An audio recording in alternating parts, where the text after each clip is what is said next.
Go. All right, and welcome back to WBCR 88.3 The Saint. I'm Justin Kenyon, as always, and with me tonight we have returning once again your favorite video game designer slash marriage counselor. So, for those of you wondering how that still works and comes together, we have Howard Scott Warshaw here to explain that to you. So, Howard, thank you again for joining us again. Great to be here, Justin. Thank you. Yeah. So, I want to start you off with something about because obviously any conversation about with you can go many different directions because obviously you've worn a lot of different hats in your life.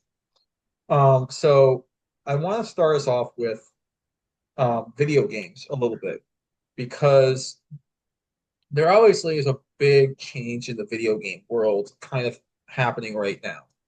And it can be a lot of different things, whether it be esports, the rise of just indie games, or just still coming from these big studios. Um, I mean, you yourself came from Atari, and I mean, obviously, you've written a memoir about Atari, your time there. So, from your standpoint now, where do you see the video game industry going? Well, when you say where's the video game industry going? I think of it in terms of three major pieces.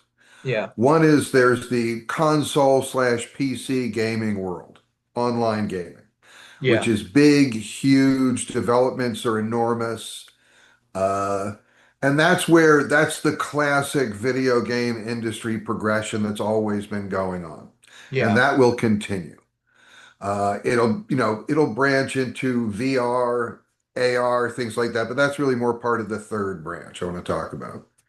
Okay. So then there's small games, individual development, which that has come full circle. Games started small and got bigger and bigger. Now you have the huge games, the big, massive multiplayer online games, big console games. But you also have the small handheld games, the small app-based games. And now it doesn't take multi-million, hundreds of millions of dollars and hundreds of people to develop those games. Yeah, And that's had a revitalization. So the small online game, in addition to the huge online games, that's two different directions. One is sort of a callback, the other's continuing to move forward.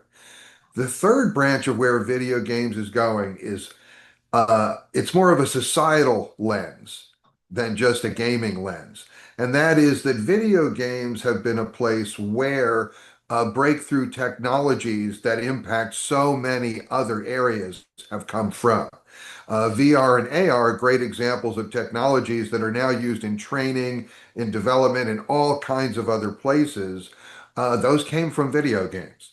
And what used to be huge government research grants and university curricula investments, now the video game industry is throwing off the updates and the latest versions of new tech that's then disseminating to other areas of endeavor. So, where's video games going? Well, it's going to bigger and bigger games. It's going to small, little, fritter away your time games as opposed to blowing away weeks.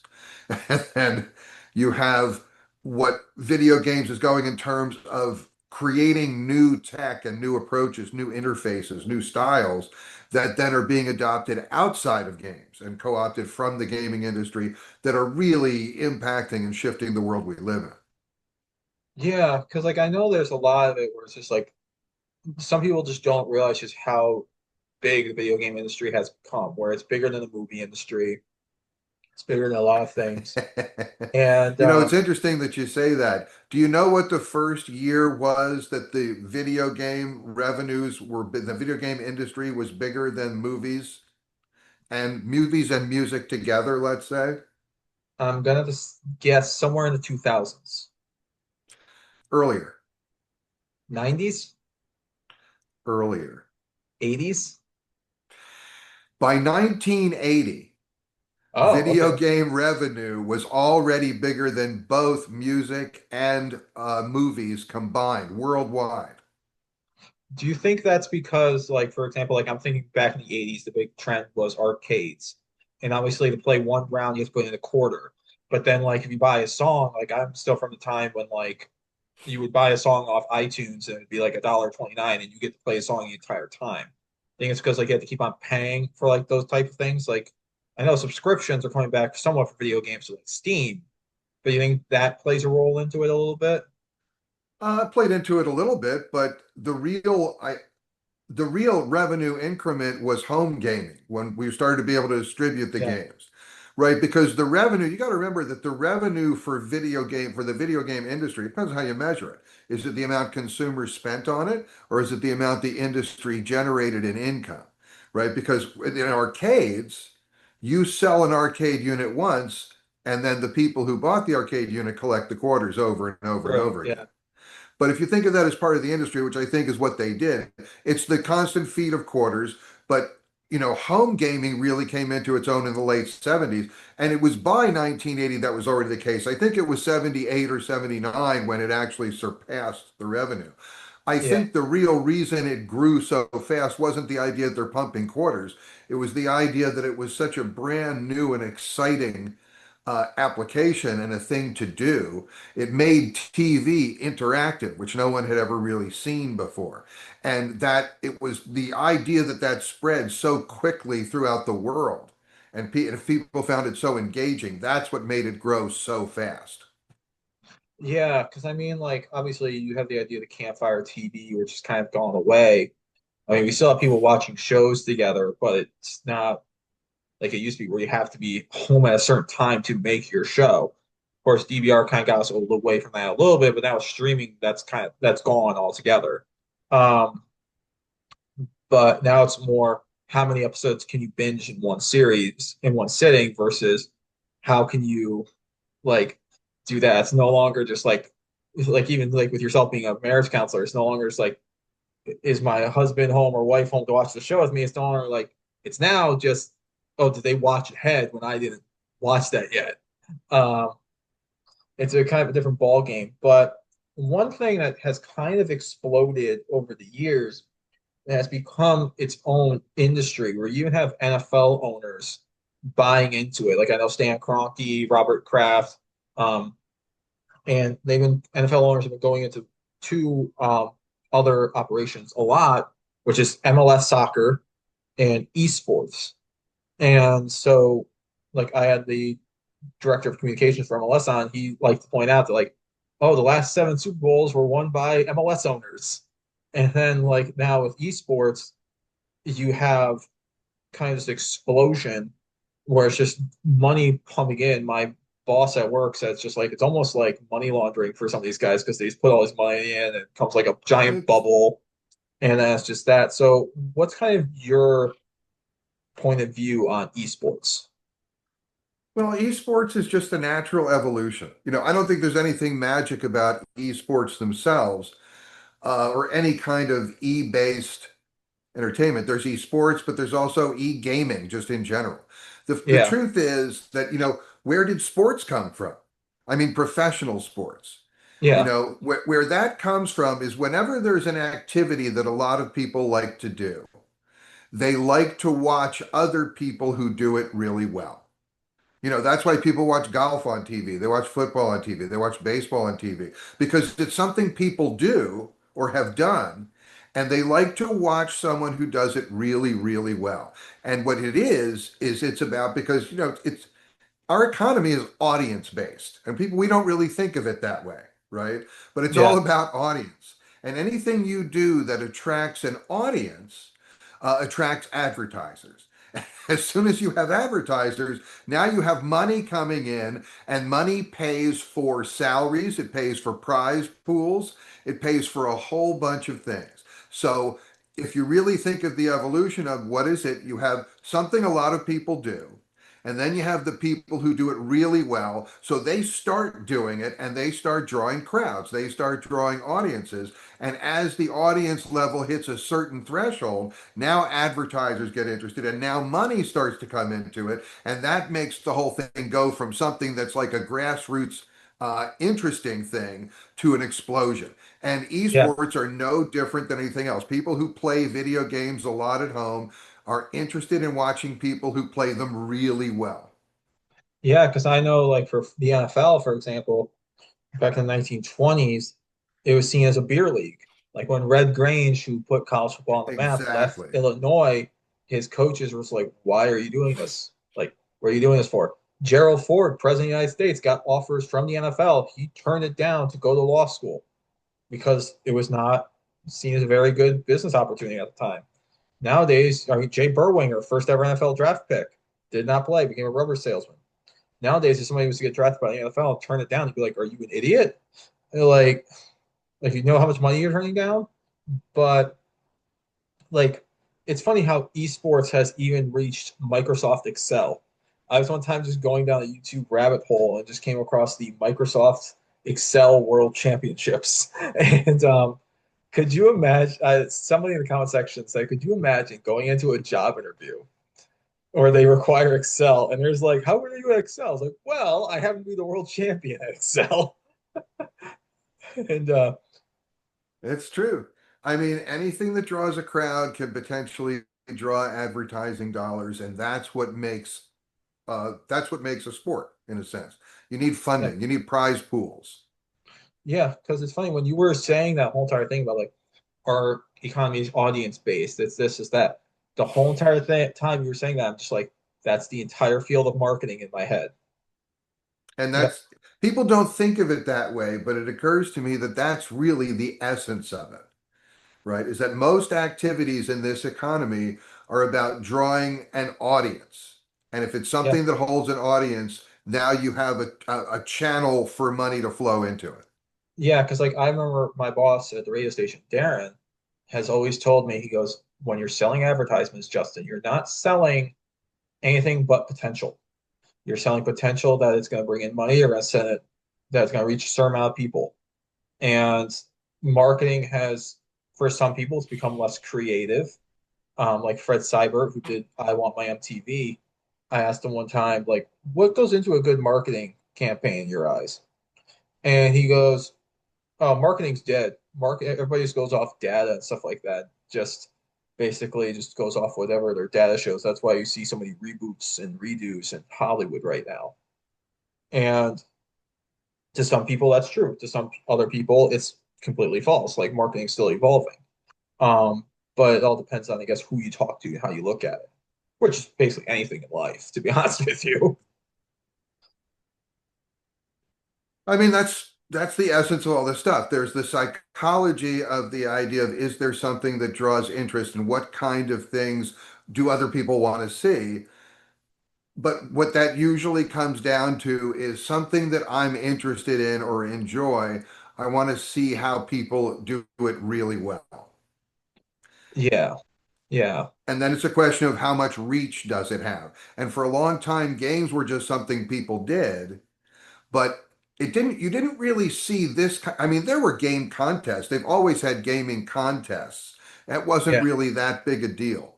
It was when you got to interactive online gaming, that's where you started to see team competitions. And there's something about when you get to team competitions that really gets people's juices up because now you can get together with it's just like, when I was growing up in the 60s and 70s, the thing you wanted to do was get together and form a band, right? yeah.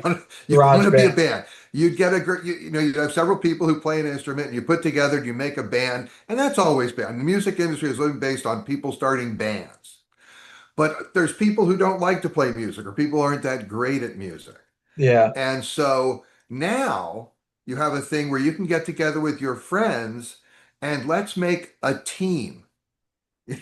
Let's make a team and we will go play and we will compete. We'll have a Counter-Strike team or we'll have a Doom team.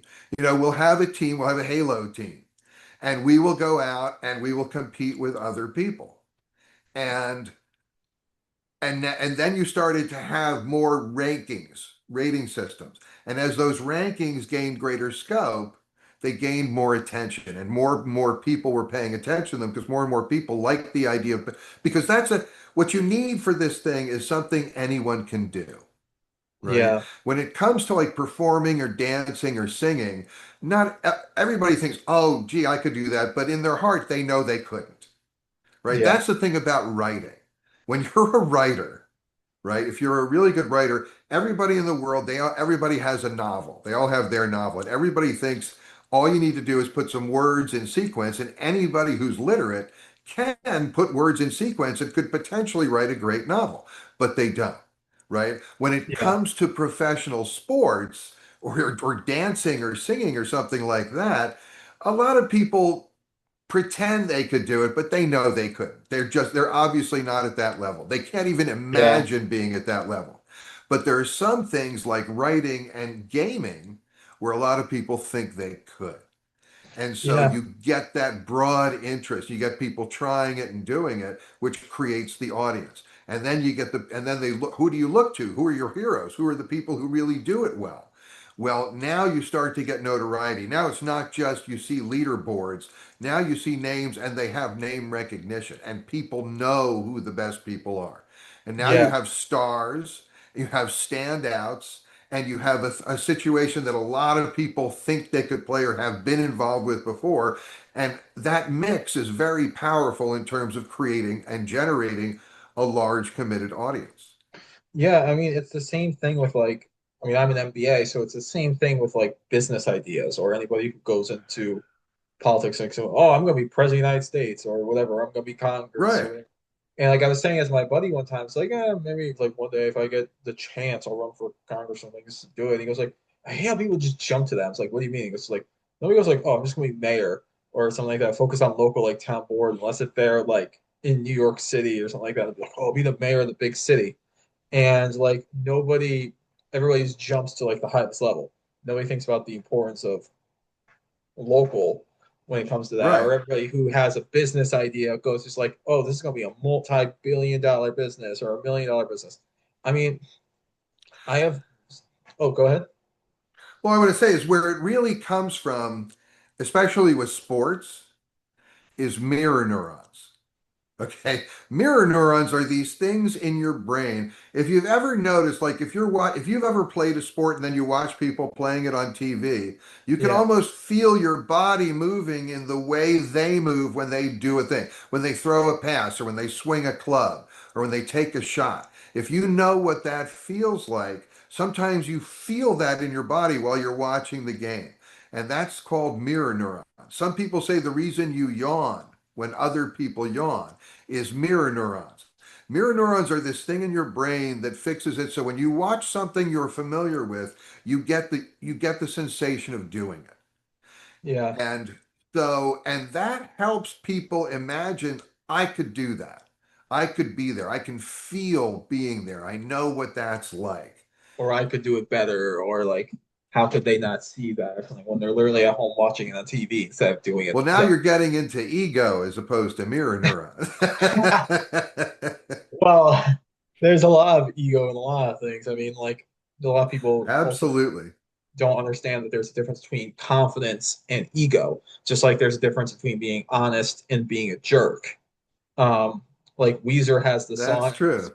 just being honest, and it's literally just a guy being a jerk the entire song. And I guess the joke of the song is like, I'm not being honest, I'm just being a jerk. I'm just being an a-hole the entire time. Because a lot of people don't make that separation. It's like there's a difference between ego and confidence and jerk and honest. And I've been guilty of it too, where sometimes I get my ego inflated, where sometimes I'm worried I'm going to fly away because my head becomes so inflated. But yeah, it's a Well, wild thing. and to do creative endeavors, to really succeed at creative endeavors, I think ego is a necessary but not sufficient component. In other Yeah, words, you need enough ego to believe you can do something breakthrough and dramatic to create the kind of energy it takes to do that. But just running around believing you can do it is not the same as actually doing it. You yeah, still need talent, you still need skill, you need to hone a craft. And most people, especially more even nowadays, I think, really want to feel that if you can conceive it, you can just be it. It's yeah, not if you conceive it, you can cultivate skill and develop yourself into it. It's that belief that we can jump there immediately. And there used to be a phrase that after an overnight success after 10 years or after 20 years. You know, a lot of people hear that and they don't get it, but there's the 10,000 hour theory, right? There's that idea yeah, that it takes 10,000 hours to achieve mastery at something. And I think that's reasonably true. And A lot of people want to believe in shortcuts, in getting there faster, in doing something, getting some kind of boost. But, and there are some people who actually pop and suddenly are everywhere because they do have a tremendous amount of innate talent. But in a Or lot if of you, cases, go I was about to make the joke, or if you're on the Forbes 40 under 40 list, just a bunch of fraud. ahead. If I was Absolutely. ever to get to that level, there's also a superstition among like back when Sports Illustrated was a big thing, not to be put on the cover of Sports Illustrated, then it became the cover of Madden.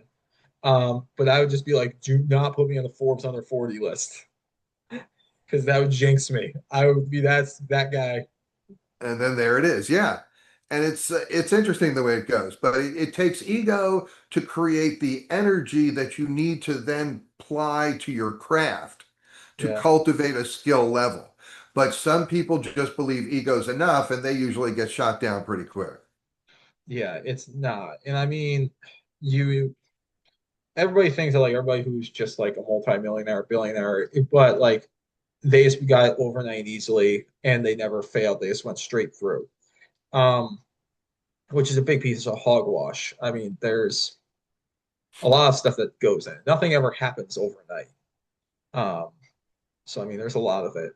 But I kind of want to make the transition to the other side of the coin with you, which is the relationship talk. Um, and I know we were talking about ego and a lot of stuff too. One thing that always comes up, especially with people in couples, Spencer, we're talking about a lot of money, is the topic of power dynamics in relationships. And there Hmm. are some people who think that like they'll marry for wealth or they'll marry for whatever reason. They'll marry somebody because they feel like they have a lot of money, but then that kind of creates like, depending on the relationship, one person has more power than the other. I know a lot of some people, guys who have married immigrants where it's just like they're citizens, they're significant others not. It just creates a whole entire weird power dynamic. So, yourself being a therapist and a marriage counselor, can you go a little bit into those power dynamics in relationships? Sure. Uh, I mean, power dynamics are very interesting in relationships. I mean, there are some people who say that there's only two things couples fight about: money and sex. Yeah, And both of those can translate easily into power dynamics in terms of who runs the show and who goes along. And other people would say it's all communication. You yeah, know, it's that are we getting our message through? And the person who's the more effective communicator maybe has an edge. When it comes to power, a lot of times people think in terms of somebody's winning and somebody's losing. Somebody's the dominant and someone's the submissive. And it's true that in a power dynamic, there are those aspects. But like you gave an interesting example, like the guy who gets, or not the guy, but the person, because not just guys, who marries a foreigner, an immigrant, to give them status, yeah, citizenship status or whatever. So is okay. So the person who's the immigrant, you might see them as in the one down position because it's a strange culture and they don't have as much facility in the culture. They don't have as much power in the situation. So yeah, obviously the other person has the power in the dynamic. However, they're the one who maybe is getting what they want more than the person who was the citizen in the first place. yeah, They're getting their citizenship, they're getting an avenue in, and what are they giving up for that? So the idea of who's zooming who, in a relationship, when you talk about power dynamics, there's somebody who wants to think they're the one who's running the show. What I'm saying is, in a lot of relationships where that's going on, it's not always an accurate picture held by the person who thinks they're the one running the show. Sometimes yeah. they're getting run in a way that's giving them the perception they're running the show, which is basically a con job. Yeah, I mean, like with the wealth one too. I mean, a professor of mine recently told me this one too. He goes, just like, never marry for wealth because those who marry for wealth always end up paying for it. And now decipher that however you want to decipher it. I mean, you as a therapist might take it one way, and then me as like a random guy might take it a different way. But I mean, like people will sometimes marry for or date for a specific reason. Like I just recently got out of a relationship that was on and off for like 2 years, and she was a first generation American, pretty much. So the immigrant thing is also there a little bit too. And then she was getting her PhD to become a professor. And I remember one guy looked at me and was like, "Oh, Justin's chasing the money there, dating a professor." I'm just like, "That's not really why I'm dating her, but okay." And then after the breakup, my buddy said to me, "You know, yeah, she was pretty and she had potential for a lot of money, but take that away from her. What else does she bring to the table?" And you should ask yourself this question about every partner. If they're very attractive or they have a lot of money or look for a lot of money, take that away from them out of the equation, or like they have a really good job, take that out of the equation. You have to ask yourself, what else do they bring to the table? And if they you can't answer that question or you have trouble answering that question, you have a problem. That makes sense. I mean, we could quibble over the idea of whether, chasing a professor constitutes really gold digging. Yeah. But that's in Silicon Valley, that would be a very amusing proposition. But it's the question of what are we seeking in a relationship? Because we really want to talk about power dynamics, you'd be talking. I mean, what we're really talking about is someone who has resources and someone who's seeking resources. We could look at it that way. Yeah. Okay. Now, money is one resource, but there's a lot of different kinds of resource. And this is actually something as a therapist I give a lot of thought to is why do we select the partners we do? So I'll tell you where I've come to with that if you'd like to hear this. Sure. And that is here's because I have my theory about why we select the partners we do. And it's not about money. It's not about family. It's not about sex. It's not about kids. It's not about location, location, location, like real estate is. It's, I think the reason we select the partners we do is about growth. It's about our personal growth. So at any point in time, I believe we know what our personal growth challenge is. And it changes from time to time. As we grow, our next step, the challenge of our next step changes. As we accomplish some things, we're now ready for other things and stepping into new areas. If we never grow, we're stuck at one level and we keep repeating the same thing. And there's people who do that their entire life, and you're allowed to do that too. But some Yeah. people actually accomplish a growth step and then they're ready for the next thing. So let's think of like the typical situation we think of romantically, which is you find someone and it's love at first sight and oh my God, and this is fabulous. And then there comes the point later where the honeymoon is over. And now suddenly, oh my God, it's not there.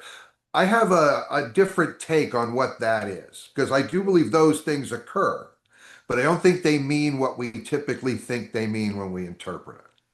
I think what it is that when we meet people, virtually anyone, I think we recognize them unconscious on an unconscious level. We recognize them on a very deep level. And we look at them and we ask ourselves one question, and that is, I know what I need next. On some level, I know. I'm not always even cognizant of it, but I know what I need next. And is this a person who is a good person to help me get there, to help me take my next step?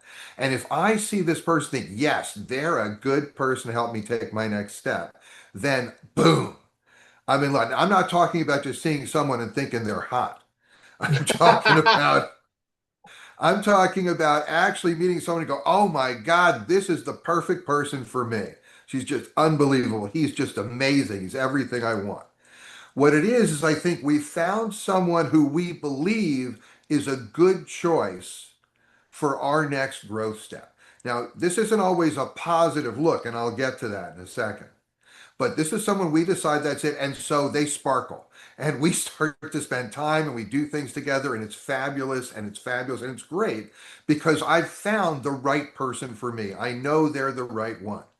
But, as they say in school, there's a difference between signing up for the course and doing the homework. Yeah. Okay. And so then there's that moment where the honeymoon is over. And what it is, I have this person who looks fabulous and they're so spectacular because I know I could do important work in my life and they would be a good person to do that work with. Then Yeah. at some point, there comes a day where I say, okay, am I going to do the work? Because it is work to grow. And so then we make a choice internally, and either we decide, yes, we're going to do the work, and then the person continues to sparkle because it is a good match. But sometimes we say, I don't really feel like it. I don't really want to do that work right now. And then that person sours in my eyes. And the reason is not that they've suddenly become less of a person, or I'm tired of them, or I don't care for their look anymore, or I'm tired of that phrase they use all the time. That's not really what's going on. What's going on is every time I look at that person, it's a reminder to me on some level that I'm not doing the work I need to do and I'm stagnating. And so if you don't believe this, I want you to think about the people who you know in other relationships you've seen. Most people have a friend who got into some kind of relationship and then it could be with an alcoholic or with some kind of an addict or something, or with someone who is much smarter with them than, or someone who is much dumber than them. It's like there was a certain thing about this person Yeah. and they said, I am never going to get together with someone like that again. I am done with that. And then you run into them, months or years later, and they're in exactly the same situation with a different person. Yeah. It's I've seen it a couple places. I won't say who though, because I don't want to like Probably wise. air and then they come back and it's like, hey. And what you're But seeing there is someone is stuck at that growth step. So what they do is they keep finding people who are good examples for that growth step, but they're not ready to take it. One of yeah. the classic examples is alcoholics. There are some people who are codependent. And one of the greatest things a codependent can do is marry an alcoholic. Okay, because there's someone who will fit very well into a codependent relationship, and it's a good selection for them because what they need to do is they need to work through that and get out of the need for a codependent relationship. But Yeah. they'll do that and they won't really know what they're doing, and they'll go, oh my God, they're an alcoholic. They'll blame the other person for the problems in the relationship. And if you marry an alcoholic, it's so easy to blame that for the problems in the relationship. And the relationship breaks up, and I'm never going to marry an alcoholic again. And then they'll be dating someone who's a teetotaler. They'll date someone who doesn't drink at all, and they'll get together and they'll get married. And 2 or 3 years later, that person turns out to be an alcoholic. And they didn't drink before, but now they've started drinking somehow, and now they're an alcoholic. And what I would submit to you is that person was able to recognize the alcoholic in them at the beginning and still knew that's where to go. And they're going to keep selecting them until they do the work to break their codependent need and dysfunction and be able to get past that. Yeah, it's I It's mean a I'm not theory. laughing, but oh yeah, it's a theory. The reason I'm laughing at it is I've kind of seen it before in my life. And I mean like I'm at the age too, I'm 27. I'm at the age now where everybody's getting married. And I mean, Well, almost everybody. well, yeah, I'm here, I'm here right now. But it's funny because there's a lot of things to unpack there from everything you just said. There's the whole entire inadequacy thing where I can think of several examples. Like I recently found out through back channels about one girl who turned me down, and it was because she sees me become like some high roller in the future. Her profession, she wants to be a teacher, doesn't make that much money, so she just saw this like some power struggle. Like if I knew about it then, I would have been like, okay, let's try to talk about this and see where like could do. But now it's just like now it's too late, obviously. But then I think about one couple I know where the husband is the CEO, makes a ton of money. The wife works for him, but she is her completely own woman. And I was talking with her one time. It was like how my one professor was talking about with his wife about going down to one car. She doesn't work anymore. She's retired. He's like, okay, I work. Like, well, we don't need the two cars for multiple expenses. Like, and I was talking with her about that, and she goes like, no, I can never do that. I like my independence. And I was like, oh, you go then. It's like you're your own woman. Your husband makes all this money. Sure, you make a lot of money, but don't make as much as him, obviously. But she is her own woman. and that's how she deals with the inadequacy. Well, And what inadequacy? yeah, yeah, there's no inadequacy. There's Well, some air quotes. well, we don't know if there's inadequacy or not. Inadequacy isn't necessarily reflected in people's level of power or their level of wealth, right?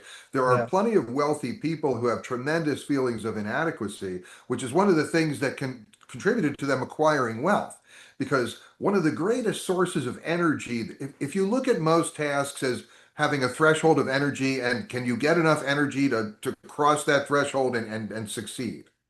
One yeah, tremendous source of energy within us is feelings of inadequacy. If we're really worried that we're inadequate in some way, we can, and we care about it. If we care about not being inadequate, yeah. that can be incredibly motivating to have a tremendous. That gives us. Okay, so now we're going to get into what I call the two-engine model Okay, of life, because I think every one of us has two engines that we operate on to get, we need energy in life to operate. And our energy comes from two separate engines. I call it the healthy engine and the neurotic engine. okay, Okay. And we all have both, but we don't drive them the same. The healthy engine has got a good steady output. The neurotic engine has much higher power potential. It has much higher output, but it's like a nitro burning dragster, a fuel, yeah, it's like it can generate a lot more power, but it can blow out also. And the exhaust from the neurotic engine is very toxic. yeah, Okay.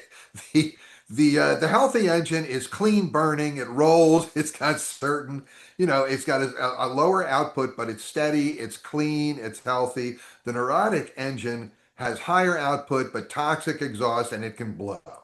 So people who now, the more neurotic you are, the more you're operating on your neurotic engine. Right. That's why people, we go, man, you're crazy. When we see tremendous energy out of people, a lot of times one of our first reactions is, man, that's crazy. Oh my God, what are they doing? We associate crazy with high energy in a lot of ways.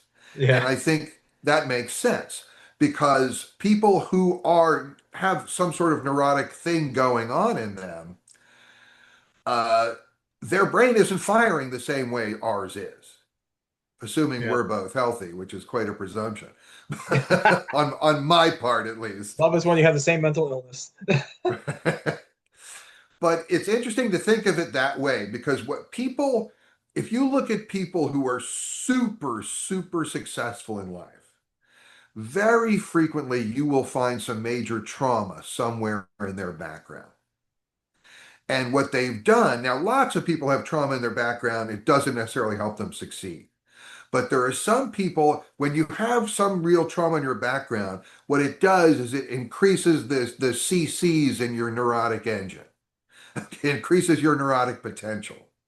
And if you can learn to harness that energy and take that toxic exhaust and turbocharge it back into the engine process, that is an amazing source of energy that can take you to pretty remarkable places. Yeah, but it also depends on what your definition of success is. Because for some people, success is major income. It's the size of your bank account. For some people, it can Right. be For some having, people, it's wealth. Some yeah, people, it could be accomplishing things. For some people, it could yeah, be philanthropic. For some people, it could be supporting others or enabling others to step up and move on. These are people yeah, who create foundations, people who do charity work. Like, you know, Mother Teresa, I would guess there is someone who's got quite the neurotic background. yeah. It's funny bringing up Mother Teresa to me because my family has actually started two nonprofits named after Mother Teresa, one of which is still in operation. It's a school my grandmother founded. That Oh, cool. my mom runs it.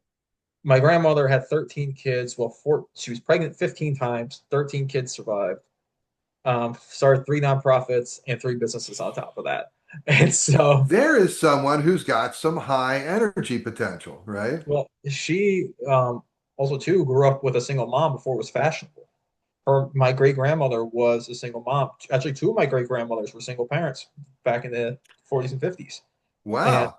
that's very like I don't know anybody else who has that to even have one. That's I think that's one of the reasons why the idea of like divorce not being a failure to me or divorce not being so foreign is, I mean, I know you and I have talked about that off the record, but because like I know for me, and I know we only got like 15, 20 minutes left, there are a couple things that I still want to talk about, but one thing, like for me, like besides my bank account's not successful to me, it's more or less getting to that stability, getting to accomplishing things, but also getting to like the family aspect where I've always said my biggest goal is to be a lame suburban dad, good husband, this and that.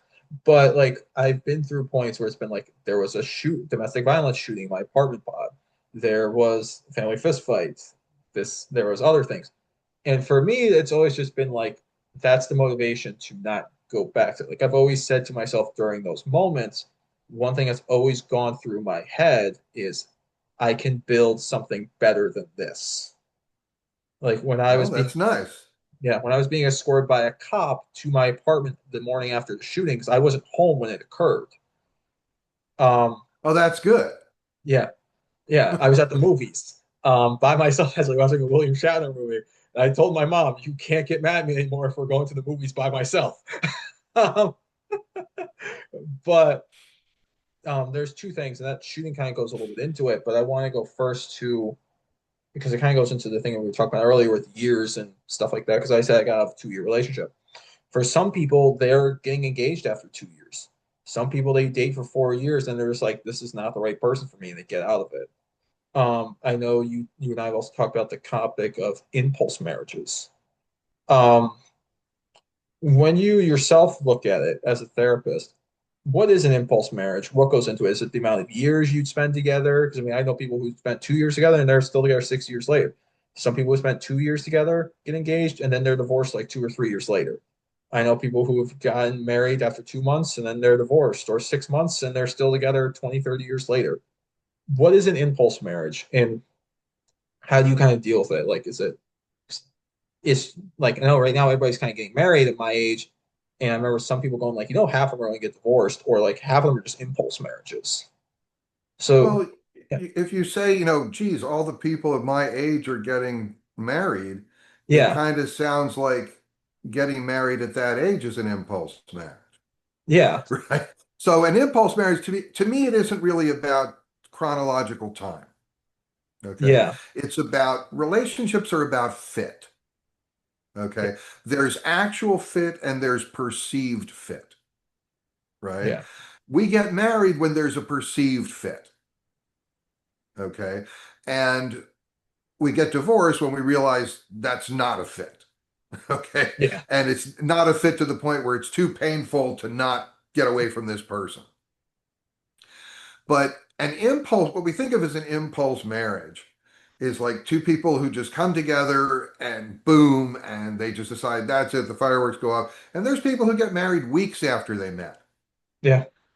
And there's people who get married 15 years after they met and then get divorced a little while after that. They had a successful relation for a long time, got married, and then ended up getting divorced because marriage changed them, their It was the extra situation. paperwork. Right. It doesn't have to, but it can because it's always the people who are in it and what's going on. Another thing you have to really understand is we only know people to the extent that circumstances reveal them. Okay. That's why you have people who have been together for 30, 40 years can suddenly find out something about their partner they never suspected. They can't believe it and they can't deal with them anymore. I can't be with them. And they split up. Now, how did it take them that long to find this out? Well, the answer is they got into a rut, basically, and within the parameters of the world they lived in, everything was fine because nothing ever happened. They were probably did not have a very dynamic life in that time, but there were no circumstances that forced out these other aspects of them because I don't think the people just magically changed into totally No, different people, right? But it can be that not only the partner didn't see it, but the person themselves didn't know something about themselves. They just never encountered that situation. By the same token, you get people who meet in extraordinary circumstances and really dynamic, crazy, chaotic environments Well, you get to see a lot more sides of people and that kind of a thing. So you can get to see a lot of aspects of a person in a short period of time, or you could see very few aspects of a person over a long period of time, right? The question isn't how long have you been before to get married. It's not how long you've been together. It's how well do you really know each other and know what it's like to be a couple together. And some people are very good at ascertaining that, and those are people who can find the right person and get married within a month or two and have a long lasting relationship because they were right. They perceived it was a good fit, and it was a good fit, and they saw that. You can also have people who don't want to know anything. There's some people get married because they find the right person. Some people get married because they have a role to fulfill. They need to be married. They need to be a parent. It's time to do this. So they're just looking for someone to go with them. And usually they're going to find someone who's on the same timeline. So we have that in common, but we don't necessarily have a relationship in common. What we have is some common goals right now that we can help each other fulfill. And if that's all we need right now, if that's the only needs we're going to acknowledge, this could be a fine match for a little while. Now, one of the reasons there's a thing that's not just a saying, it's actually a truth, is that marital satisfaction takes a nosedive after the first kid. Almost universally, whenever you have the first child, your marital satisfaction drops substantially. That drop usually only lasts about 18 years. But you know, it's there's a substantial dip at that point. Now, some people say, well, yeah, you get a child in your life and it's a mess and it's hard to deal with and it consumes everything. And though that's true, that just means you're both tired, you're both exhausted. There's some things you can quibble about more frequently. I don't think that's the major aspect of the dissatisfaction, though. I think what it is when you have a child, you are suddenly going to see parts of your partner that you've never dealt with before and they've never dealt with before because people get together and they talk about how they want to parent and they talk about what it's going to be like and no, we're never going to have sugar and we're not going to do this, we're not going to do that. Then when they actually have the child, they find that being a parent is very different from theorizing about being a parent. And you also see that about your partner. And when you feel things have to go a certain way for your child and you take that responsibility seriously, and your partner suggests something that you feel is anathema to that, that is actually going to take your child in the wrong direction, down the wrong path, and it's your responsibility to protect the child, you now have a conflict with your partner that is very deep and very intense and was never suspected in prospect going into the relationship. So the thing is, events that reveal us, new events that reveal us to each other, to our partners, can really change our awareness of the relationship. By the same token, you can get married, have a kid, and suddenly you go, holy crap, what a great idea. They're so good at this. What a great parent. Did I make the right choice? And you can actually appreciate your partner more. It could go either way. But the thing is, we're going to see aspects of our partners and ourselves that we never have had a chance to view.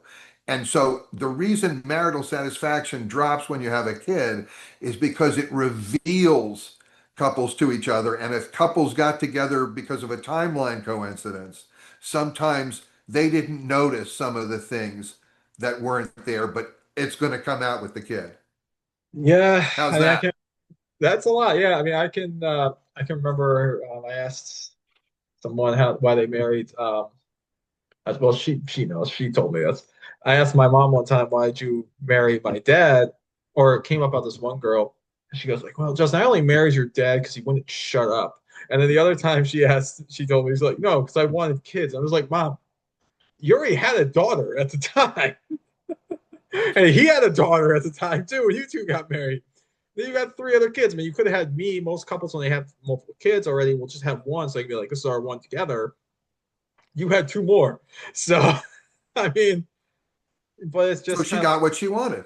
yeah. And there are some people where it's just like they look at them from the outside and they're just like, they seem like the type to rush into marriage or rush into like just rush to conclusions on things where it's just like, oh, that's a red flag. Um, or like, oh, their Well, relationship.